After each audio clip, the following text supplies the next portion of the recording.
আজকে উনাকে চিনতে আমার খুব কষ্ট হয়। উনাকে সকালবেলায় আমার কাছে একরকম লাগে, দুপুর বেলায় আর এক রকম লাগে, রাতের বেলায় আবার আর এক রকম লাগে। আজকে একরকম দেখি, আগামীকাল উনি আর এক রকম। উনাকে চিনতে বড় কষ্ট হইতেছে। উনার সমর্থন না থাকলে তো এত অন্ধকারের খেলা হতে পারে না দেশে। উনি তো একদিন বলে নাই যে রাজনীতি করব, রাজনীতি করব, প্রতিপক্ষের বাড়ি পুড়িয়া ধূলিসাৎ করে দিতে হবে। বুলডোজার চালা, বুলডোজারটা আসছে কোথায়? বুলডোজারটা তো ইউনূস সাহেবের কাছে।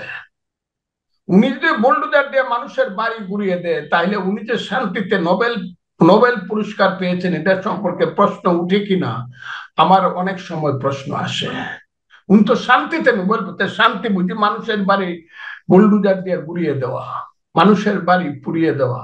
তার চেয়েও বড় অপরাধ করেছে উনার আমলে উনার শরীর, যার জবাবদিহি উনাকে করতেই হবে। কিশোরগঞ্জে সৈয়দ নজরুল, তাজউদ্দিন, মনসুর আলী, কামরুজ্জামানদের যে ভাস্কর্য ছিল সেগুলা ভাঙছে।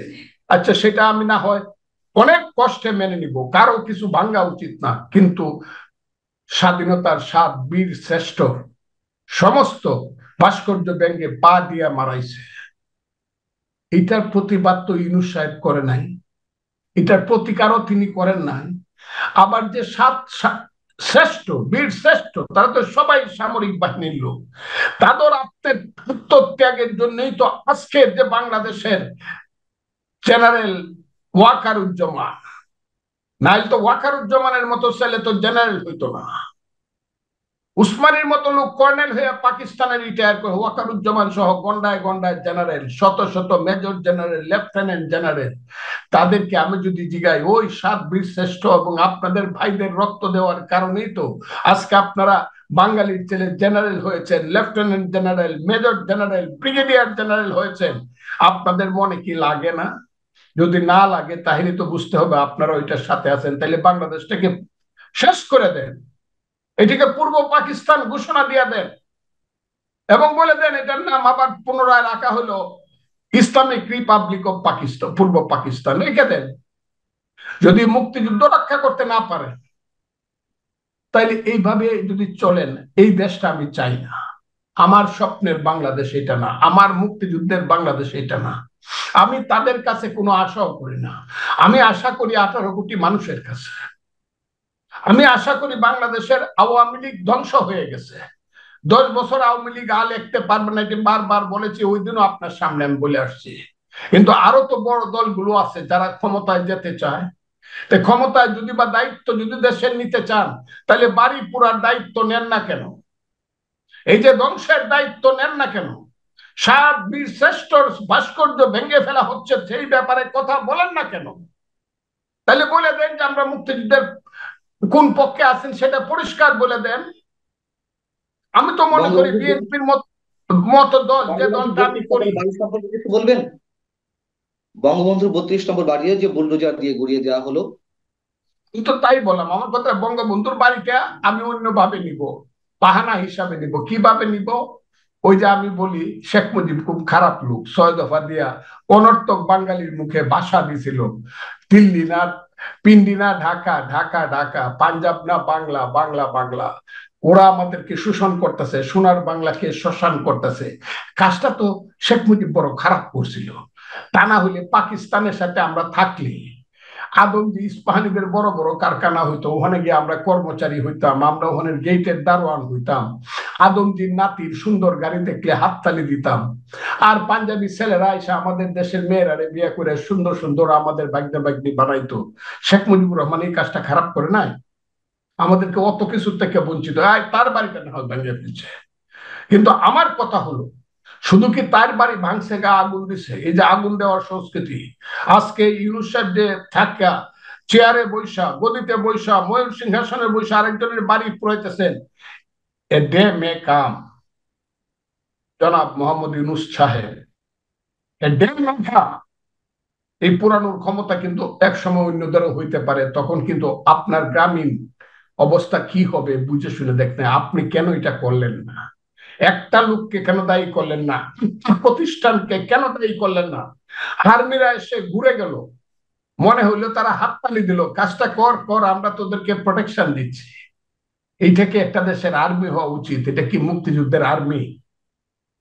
এই বুঝতে হবে, যাদেরকে আমি সারা জীবন বলে আছি স্বাধীনতার সার্বভৌমত্বের প্রতি, আমার দেশের স্বাধীনতার সার্বভৌমত্বের প্রতি কি এরকম হওয়া উচিত? এরাই আর্মি, এমনকি দেশে গিয়ে শান্তি রক্ষা করে, যারা চোখের সামনে দেখতেছে দাও দাও করে আগুন জ্বলতেছে, কিন্তু চুপে চাপে মনে হইলো যেন আনন্দে আনন্দে এখান থেকে সরে গেল, মাথা নিচু করে এদেরকে আবার বুয়া বুয়া বলে স্লোগান দিল, তাইলে আপনারা কিসের স্বাধীনতার সার্বভৌমত্বের প্রতীক? আর যদি মনে করেন যে আপনারা এইভাবে বাড়িঘর ওদেরকে সমর্থন করে পুরাবেন, এই যে mob justice, mob justice, mob action, 10,000 লোক একত্র করতে পারলেই আমি যা ইচ্ছা তা করতে পারি।